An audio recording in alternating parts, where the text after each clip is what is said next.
The Hamas terrorist group began freeing 6 more Israeli hostages in Gaza.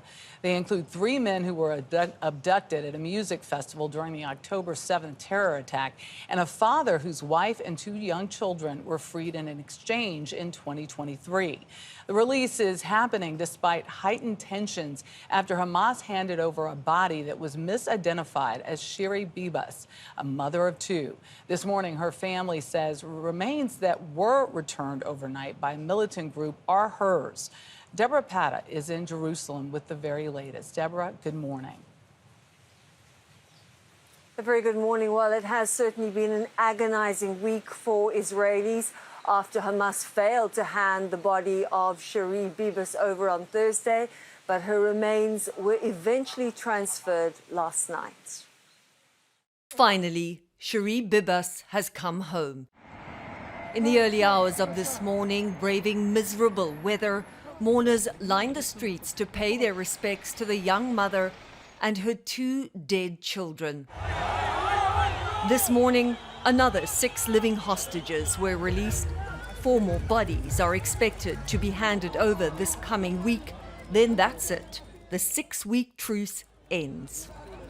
Talks to extend the ceasefire for a second round have not even officially started yet. At stake, Hamas wants Israeli troops to withdraw from Gaza, Israel wants the territory demilitarized, and Hamas out. But look at today. Hamas fighters taking every opportunity to flex their military muscle. The families of those still captive in Gaza are insisting negotiations must go ahead.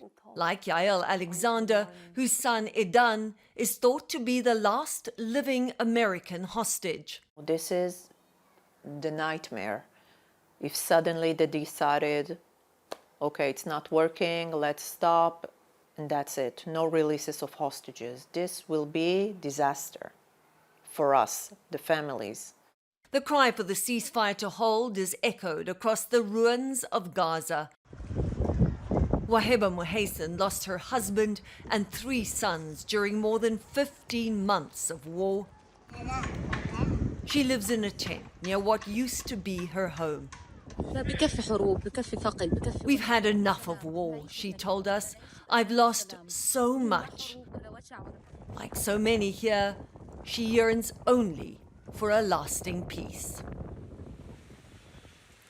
More than 600 Palestinians jailed in Israel will be freed in exchange for today's hostages, and they include 50 serving life sentences. Errol? Deborah, thank you for that. And a programming note for you. President Trump's Middle East envoy, Steve Witkoff, will be one of the guests on Face the Nation tomorrow. You can catch that right here on CBS.